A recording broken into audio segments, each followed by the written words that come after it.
Hello guys, सो economics का paper अब कुछ ही दिन बाद है एंड हम लोगों को अब लास्ट मोमेंट पे एक स्मार्ट स्टडी पैटर्न बनाना पड़ेगा।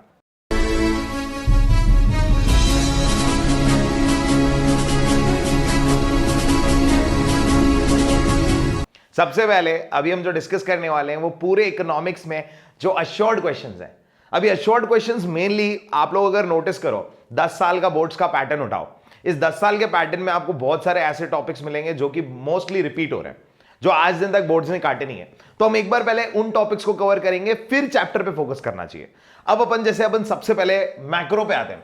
मैक्रो इकोनॉमिक्स में आप लोगों के पास सबसे पहले क्या कंटेंट है? मैक्रो इकोनॉमिक्स में नेशनल इनकम भाई वेटेज के अकॉर्डिंग चलना है। Smart study is must last moment पे। तो अगर मैक्रो इकोनॉमिक्स में सबसे पहले मैं अगर नेशनल इनकम की बात करूं तो नेशनल इनकम में गाइस वी हैव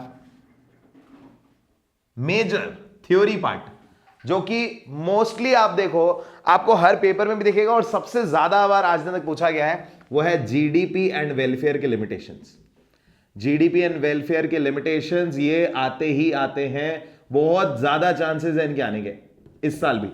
अब जीडीपी और वेलफेयर के लिमिटेशन सर वेटेज के अकॉर्डिंग बताते जाओ। देखो अपन 10 मार्क्स के अकॉर्डिंग अगर ये चैप्टर है, मतलब यूनिट हमारी नेशनल इनकम 10 मार्क्स की है, तो जीडीपी और वेलफेयर का आप टेंटेटिव मान के चलो 2 मार्क्स का एक क्वेश्चन तो बनेगा ही बनेगा। अब अगर अपन जैसे देख लें इसकी लिमिटेशंस में एक्सटर्नलिटीज हैं, तो वो लास्ट क्वेश्चन जो प्रैक्टिकल क्वेश्चन आता है उसके साथ 2 मार्क्स में नीचे आ सकती है, मतलब 4+2 के वेटेज में आ सकती है। अब अपन नेक्स्ट बात करें तो है इंक्लूडेड एंड नॉट इंक्लूडेड वाले, included and not included in national income, ये वाले क्वेश्चन भी बहुत ज्यादा चांसेस है आने के। अब इंक्लूडेड एंड नॉट इंक्लूडेड का क्वेश्चन जो है उसको हम अगर बात करें तो आप ले सकते हैं, जैसे कि फॉर एग्जांपल फैक्टर इनकम का क्वेश्चन आ गया, rent received from USA by Reliance in India. अब रेंट रिसीव कर रहा है तो वो net factor income from abroad है। Yes, it will be included in national income, it will not be included in domestic income. ये जो है ना विद रीजन, ये आप लोगों को सीखने पड़ेंगे। इसके लिए अगर आपको मटेरियल की भी रिक्वायरमेंट है तो आप मेल कर सकते हैं, इसका पूरा मटेरियल आपको प्रोवाइड कर दिया जाएगा। अगर मैं आऊं इसका इंक्लूडेड एंड नॉट इंक्लूडेड के बाद थर्ड, तो हमको एक जो सबसे ज्यादा प्रायोरिटाइज करना है, जो आप लोगों को सबको पता है कि श्योर होता है, वो है expenditure method and income method. Expenditure method and income method. Sir value added method नहीं आता क्या? प्रायोरिटाइज नहीं कर रहा हूं मैं, क्योंकि मैं यहां पे अश्योर्ड क्वेश्चंस के बारे में बात कर रहा हूं, तो सबसे ज्यादा प्रायोरिटी इस पे आएगी। अभी मैं बात करता हूं अगर इसका वेटेज 2 मार्क्स में पिक करूं, इसका वेटेज अगर मैं 3 मार्क्स पिक करूं, एंड ये है हमारा 4 मार्क्स का मिनिमम क्वेश्चन, तो 10 मार्क्स के अंदर से मैं आपको ये बता सकता हूं कि नियरली आपके पास 7 मार्क्स तक के तो क्वेश्चन 100% है इसके अंदर से। तो आप लोगों को क्या करना है, आपको पता है नेशनल इनकम में अब क्या होता है, आप लोगों को एक चीज बड़ी अच्छे से ध्यान रखनी है। आप लोगों का अभी टारगेट क्या है इकोनॉमिक्स में? हमारा टारगेट अभी लेके चले अगर फुल ऑन फुल, तो सबसे पहले कोर्स कंप्लीट करना तो एक बात हो गई। सबसे इंपॉर्टेंट जो टिप है, आपकी कॉपी चेक होगी, एक पर्सन चेक कर रहा है आपकी कॉपी, उसके पास 10 से 15 मिनट है आपकी कॉपी चेक करने के लिए। आपको यह जरूर ध्यान रखना है कि मैं मेरा प्रेजेंटेशन सामने वाले को जो कॉपी परोस रहा हूं वो एटलीस्ट ऐसी होनी चाहिए 10 से 15 मिनट में उसको चेक करने में इजी लगना चाहिए, उसको जो सामने कॉपी दिखनी चाहिए उसको वो एक्यूरेसी दिखनी चाहिए। तो अल्टीमेटम मैं आपको बस ये बोलना चाहूंगा कि कुछ ऐसे जो टॉपिक्स है जिस पर अपन बात करें अश्योर्ड, ये काफी हद तक अगर अपन कोशिश करें तो अपन इसको किताबी भाषा में लर्न कर सकते हैं। I am not telling you कि रट्टा फाइट करना है, बट स्टिल एटलीस्ट इनमें ऐसे वर्ड्स उठा सकते हैं जो एक इकोनॉमिक्स के टीचर को पसंद आए कि हाँ बच्चे ने किताब पढ़ी है। तो प्लीज इस पे फोकस कीजिएगा। नेशनल इनकम के बाद if I can take next chapter money and banking, weightage है गाइस 6 मार्क्स। 6 मार्क्स में मनी और बैंकिंग में सर क्या आ सकता है? मैं अगर बात करूं फिर से अश्योर्ड की, तो 6 मार्क्स में सबसे पहले मैं मनी चैप्टर में से तुमको बोलूंगा मनी सप्लाई पढ़ने को। मनी सप्लाई स्टॉक कॉन्सेप्ट है, money held by people at a particular point of time. इसमें वो है ना C+DD+OD, currency plus demand deposit, वो जरूर पढ़ के जाना। उसका नाम है components of money, money supply उस टॉपिक का नाम है। इस टॉपिक को बिल्कुल ड्रॉप मत करना, मोस्ट इंपॉर्टेंट। अगर बैंकिंग में बात करूं तो बैंकिंग में है सेंट्रल बैंक के फंक्शंस, कोई भी एक आएगा पर आएगा जरूर सेंट्रल बैंक के फंक्शंस। तो सेंट्रल बैंक के फंक्शंस को मैं 3 मार्क्स तक मैं अश्योर्ड बोल रहा हूं कि ये कहीं ना कहीं कोई एक फंक्शन जरूर आएगा। सो अब देखो एग्रीगेट डिमांड की हम बात करते हैं। एग्रीगेट डिमांड एडी यूनिट में हमारे को क्या ध्यान रखना है? देखो सबसे पहले जो आपको प्रायोरिटाइज करना है थ्योरी क्वेश्चन वो है derivation. Of savings function and consumption function. ये तो हम थ्योरी की बात कर रहे हैं। अब ये डेरिवेशन, एक बार एक काम करो, ये मैं स्क्रीन पे सामने शो कर रहा हूं कि डेरिवेशन दिखता कैसे, just for your knowledge and recall कि हाँ ये हमारे को आंसर लिखना है। तो एक बार ये देखो, ऐसा डेरिवेशन तुम्हारे पास, तुमको ये ध्यान रखना है। इसके बाद अगर मैं आऊं नेक्स्ट, तो सी बार और एमपीसी वाई वाले जो क्वेश्चन है, जिसको कंजम्पशन फंक्शन और सेविंग फंक्शन के क्वेश्चन बोलते हैं, प्लीज इसके 4-5 क्वेश्चन एटलीस्ट प्रैक्टिस कर लेना लास्ट मोमेंट पे। आ जाते हैं अपन नेक्स्ट। एडी में हमने और क्या पढ़ा है? हमने और पढ़ा है इसके अलावा हमारा एडीएएस अप्रोच इक्विलिब्रियम का, लिटिल बिट इंपॉर्टेंट है, बहुत कम बार आया है, इसीलिए मैं इसको शॉर्ट क्वेश्चन में नहीं डालूंगा। और हमने पढ़ा है सेविंग्स इन्वेस्टमेंट इक्विलिब्रियम। अगर मैं नेक्स्ट बात करूं तो हम लोगों ने जो सबसे ज्यादा, अगर तुम लोगों ने नोट कराओ, तो एक पूरा चैप्टर एक चीज पर डिपेंडेंट, एक्सेस डिमांड और डेफिशिएंट डिमांड। अब एक्सेस डिमांड में आपको एक क्वेश्चन बता रहा हूं जिसको मैं फिर से अश्योर्ड में मार्क कर रहा हूं। क्वेश्चन है, what do you mean by excess demand and how does bank rate और repo rate help to solve it. मतलब ये जो क्वेश्चन है ना, ये क्वेश्चन मैं 100% अश्योर बोल रहा हूं, 3 to 4 मार्क्स की रेंज में इसको हम मार्क कर सकते हैं। अभी तक अगर देखा हो आपने, मैंने एमसीक्यू में प्रायोरिटाइज किसी भी चैप्टर को नहीं किया। एमसीक्यू ऑब्वियसली आएंगे, 1-1 मार्क के मैं एक्सपेक्ट कर सकता हूं, 10 मार्क्स के एमसीक्यू आपके पास है, पर एमसीक्यू के सबसे ज्यादा चांसेस है गवर्नमेंट बजट, बीओपी और फॉरेन एक्सचेंज में। चलो डिस्कस करते हैं एक बार। सो गवर्नमेंट बजट गाइस, जिसका इंडिविजुअली अगर गवर्नमेंट बजट की बात करें तो इसका वेटेज है 6 मार्क्स। एंड गवर्नमेंट बजट में जो अश्योर्ड टॉपिक है, 100% श्योर आएगा, that is objectives of government budget. इसको बिल्कुल मत छोड़ के जाना टॉपिक को। इसका क्वेश्चन कैसे आता है एक बार मैं बता देता हूं। इसका क्वेश्चन जनरली जो आता है वो आता है जैसे कि मैं आपको बोलूं, the gap between rich and poor is increasing in Indian economy, comment on the statement, या फिर आ गया explain the statement with the help by taking it as an objective of government budget। तो अब इसके अंदर आपको वो वाला लेना है, redistribution of income and wealth. इसके 5 ऑब्जेक्टिव है, पांचों बहुत अच्छे से याद होने चाहिए। 3 सबसे मेजर ले रहा हूं मैं, इकोनॉमिक स्टेबिलिटी, इन्फ्लेशन डिफ्लेशन वाला, रिच एंड पुअर वाला, जो मैंने अभी बोला कि रिच पे हम टैक्सेस बढ़ा देते हैं और पुअर की सब्सिडीज बढ़ा देते हैं। तो ये जो चीज है इसको बोलते हैं redistribution of income and wealth. Question अच्छे से करके जाना। इसके आते हैं ऑब्जेक्टिव्स ऑफ गवर्नमेंट बजट के बाद, ये मैं अश्योर्ड में डाल रहा हूं। नेक्स्ट जो है हमारे पास, balance of payment and foreign exchange rate. इसके लिए मैं सबसे पहले प्रायोरिटाइज करूंगा एमसीक्यू को। एमसीक्यू बहुत अच्छे से करके जाना है इसके। अगर बैलेंस ऑफ पेमेंट में बात करूं तो तुम्हारे को जो टॉपिक बिल्कुल अच्छे से, जो बहुत अच्छे से लर्न करना है वो है ऑटोनॉमस एंड अकोमोडेटिंग ट्रांजेक्शन। बिल्कुल मत भूलना, ये टॉपिक बहुत ज्यादा इंपॉर्टेंट है और चांसेस बहुत ज्यादा हैं आने के। नेक्स्ट अगर मैं ऑटोनॉमस और अकोमोडेटिंग के बाद फॉरेन एक्सचेंज रेट वाले टॉपिक पे आऊं, तो फॉरेन एक्सचेंज रेट में हमको ध्यान रखना है डेप्रीसिएशन वाले क्वेश्चन। जैसे मैं एक क्वेश्चन ओरल डिक्टेट करता हूं, if imports are increasing how will it effect foreign exchange rate.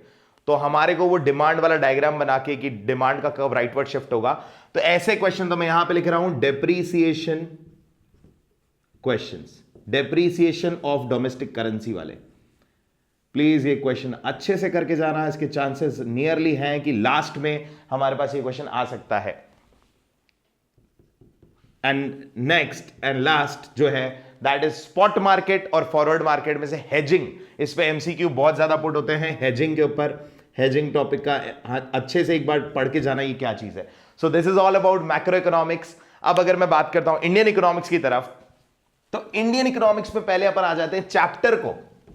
Indian economics में अपन चैप्टर वाइज अगर बात करें तो सबसे पहला जो अपना चैप्टर है दैट इज 1947, मतलब eve of independence.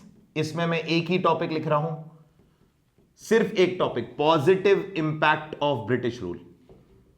Positive impact of British rule, ये मान के चलना कि तुम्हारे पास इसका डायरेक्ट क्वेश्चन आ ही सकता है। जैसे क्वेश्चन डिक्टेट करता हूं, introduction of railways proved to be introduction of railways was positive as well as negative for Indian economy. Comment on the statement. तो तुमको इंट्रोडक्शन ऑफ रेलवेज को पॉजिटिव इंपैक्ट में भी समझाना है, नेगेटिव इंपैक्ट भी समझाना है कि ब्रिटिशर्स ने कैसे यूज किया था।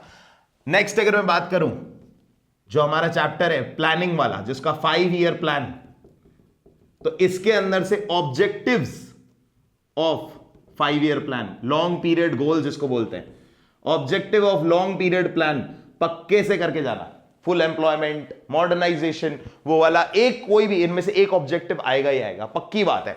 नेक्स्ट अगर मैं बात करूं चैप्टर नंबर 3 जो कि है 1951 से लेकर 1990 के पीरियड वाला चैप्टर, इसमें से लैंड रिफॉर्म्स जो है, लैंड रिफॉर्म्स जो है मतलब एग्रीकल्चरल रिफॉर्म के अंदर है लैंड रिफॉर्म्स, जिसमें अबॉलिशन ऑफ जमींदार्स और ये वाला टॉपिक, ये अच्छे से बहुत अच्छे से करके जाना। प्लस इसके साथ मैं बता रहा हूं आपको industrial licensing, IPR 1956, industrial licensing. Okay, coming to next chapter number 4, the highest weighted chapter LPG, जिसका नाम है न्यू इकोनॉमिक पॉलिसी। एलपीजी के अंदर गाइस सबसे इंपॉर्टेंट जो टॉपिक्स है, इसके दो टॉपिक मैं यहां पे मार्क कर रहा हूं। एक टॉपिक तो है लिबरलाइजेशन के अंदर इंडस्ट्रियल सेक्टर रिफॉर्म्स, जिसमें इंडस्ट्रियल सेक्टर की लाइसेंसिंग हटा दी गई थी, ये वाला topic industrial sector reforms. And second topic इसके अंदर जो है एलपीजी के अंदर, दैट इज अबाउट प्राइवेटाइजेशन के gains and losses, gains and losses of privatisation. इसको बहुत अच्छे से करके जाना, क्योंकि ये दो टॉपिक हैं जो आप अगर पेपर खोल के देखेंगे तो आपको ये बोर्ड्स के पेपर में बहुत ज्यादा बार रिपीटेटिव दिखेंगे। Coming to next portion, that is our human capital formation. छोटा चैप्टर है, बहुत इंटरेस्टिंग चैप्टर भी है। ह्यूमन कैपिटल फॉर्मेशन में सबसे इंपॉर्टेंट है ह्यूमन कैपिटल फॉर्मेशन के sources, on the job training and migration, ये वाला क्वेश्चन, और problems of human capital formation. Problems सारे नहीं करने, जो सबसे मेन है वो है ब्रेन ड्रेन, तो प्लीज ये चीज अच्छे से करना। सोर्सेस का कुछ चांसेस बहुत ज्यादा है इसके अंदर। नेक्स्ट अगर मैं आऊं रूरल डेवलपमेंट, तो रूरल डेवलपमेंट में तुम लोगों को जो ध्यान रखना है, सबसे ज्यादा ध्यान रखना है एमसीक्यू का, हाईएस्ट प्रायोरिटी एमसीक्यू की है। अब एमसीक्यू के अलावा अगर मैं बात करूं तो रूरल डेवलपमेंट में तुम्हारे को जो नेक्स्ट देखना है वो है एग्रीकल्चरल डाइवर्सिफिकेशन में जो है हॉर्टिकल्चर और फिशरीज के बारे में।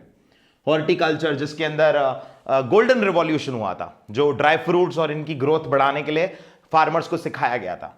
If I come to next portion, that is employment. Employment के अंदर डायग्रामेटिक क्वेश्चन, जिसको एनालिटिकल क्वेश्चंस बोलते हैं, अभी नए क्वेश्चंस आए हैं एम्प्लॉयमेंट एंड अनएम्प्लॉयमेंट में, वो पक्का करके जाना। पहले टॉपिक लिखता हूं और फिर एक क्वेश्चन भी तुम्हारे को एक बार बताता हूं। एम्प्लॉयमेंट में सबसे इंपॉर्टेंट टॉपिक है casualisation, most important topic casualisation. इसके साथ मैं एक और टॉपिक बता रहा हूं, इनफॉर्मलाइजेशन।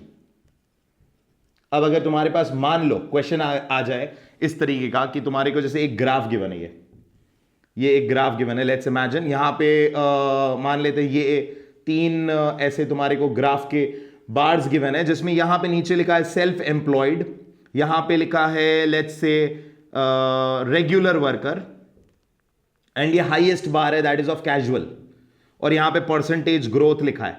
तो अब देखो इसमें कैजुअल की बार सबसे ज्यादा है। अब तुमको बोला है एनालाइज द डायग्राम या analyse the graph and comment on the situation, तो तुमको बताना है this process is showing casualisation, क्योंकि यहां पे कैजुअल वर्कर जो हैं देश में बढ़ रहे हैं, एंड इसके तुमको डिसएडवांटेजेस बताने एज पर द वेटेज, कि casualisation do not include technical labour, तो इनका इनडायरेक्ट रिलेशन होता है जीडीपी से, मतलब this is all about casualisation.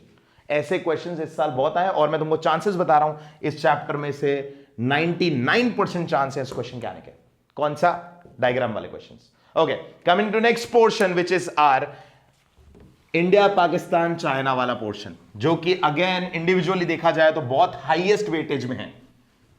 India Pakistan China वाला पोर्शन, सबसे पहले उससे पहले बात कर लेते हैं सस्टेनेबल डेवलपमेंट वाला चैप्टर।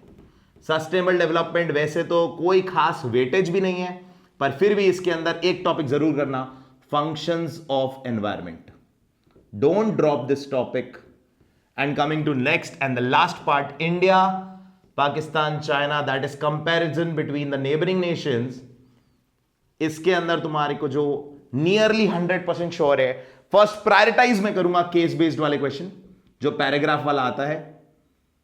एक सबसे जो इसकी इंपॉर्टेंट केस स्टडी है, जो बहुत इंपॉर्टेंट है, वो ये सामने डिस्प्ले हो रही है, ये एक बार करके जाना। ओके, नेक्स्ट जो है इसके अंदर दैट इज जीडीपी ग्रोथ का कंपैरिजन। जीडीपी ग्रोथ का कंपैरिजन तीनों कंट्रीज के बीच में। इसके अंदर आपको ग्रेट लीप फॉरवर्ड जीएलएफ जरूर मेंशन करना है।